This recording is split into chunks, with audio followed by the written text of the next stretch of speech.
I decided to make another video to try to explain this situation here.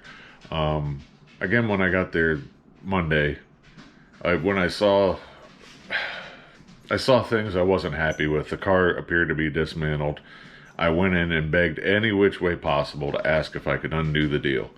I wasn't happy with what I saw. I felt it had been tampered and dismantled with. They explained to me that the manager was at a funeral and wasn't able to be in that day, and there was absolutely nothing they could do. I was this close to crying in their office. I mean, legitimately. If you have video, you'll be able to see it. I had my 8-year-old with me in the truck. Probably the only thing that kept my composure together. But I went in and talked to them. They said that there was absolutely nothing they could do for now. It's a 5-hour round trip for me to come up there and back. So, I mean, I literally just stood outside looking at the thing for a minute. Didn't do anything. She literally told me after I went in, and I asked her, word for word, I said, "You're telling me there's nothing you can do for me right now, and I have to take this with me?" And she said, "Yes." So at that point, I just kind of went outside and just looked at it for a while, got my thoughts together, went and talked to the loader, had him put it on the trailer. Nice enough guy. I got it home. It wouldn't take it. The battery that was in it didn't have enough volts in it for my brand new jump start pack. It's a quality one, brand new NoCo Boost HD.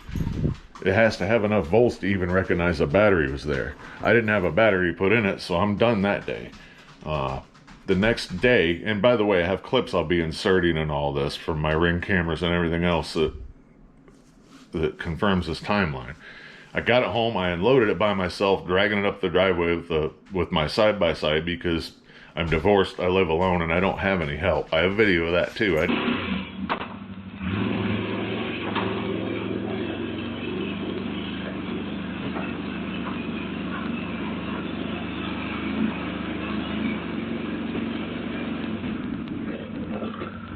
So I used the side-by-side and I drug it up near the house, near the garage, so I could get power, tools, whatever I needed.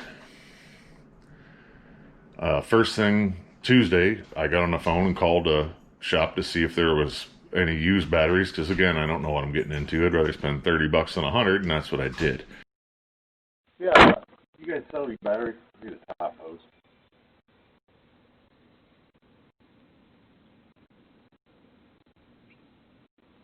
I'm not saying I don't think that's too big. Alright, so what's that? I went and got the battery, came straight home, and there's timestamps and all this too on the cameras. Put the battery in, and instantly, as soon as it started, before it even starts, you can hear there's a cylinder out of it. That means there's no compression in something. And as the instant it did fire, boom, smoke.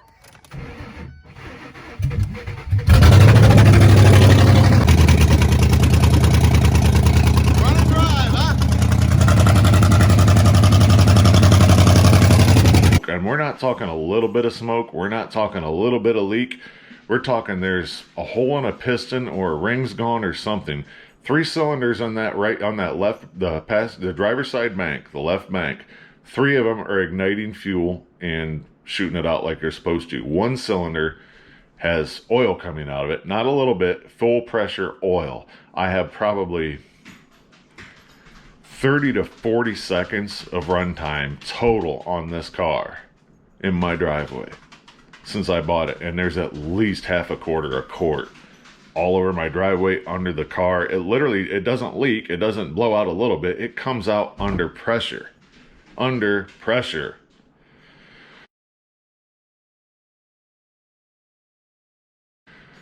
My issue with this is not a run and drive car.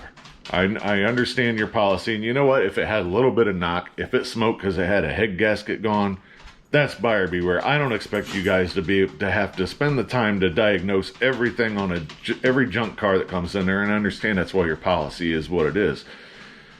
I work warranties for my work, and I understand implied warranties as well. Run and drive means just that. It means 2 things for sure. Number 1, it should be at least safe to start without any hazard, like a fire, a massive fire hazard. And 2, it should be able to start without dying. If you leave that run in a matter of a minute or two, it'll be completely out of oil and eat itself alive if it doesn't catch on fire first, which it will. After I talked to the manager yesterday, I decided I was going to go make another video, but the oil mess, like I said, you have 3 cylinders igniting fuel and one of them shooting raw oil out all over my driveway parked next to my house. I decided, all right, I'll make another really good video over this to make sure that shows the problem, and you guys will agree that this is a big problem.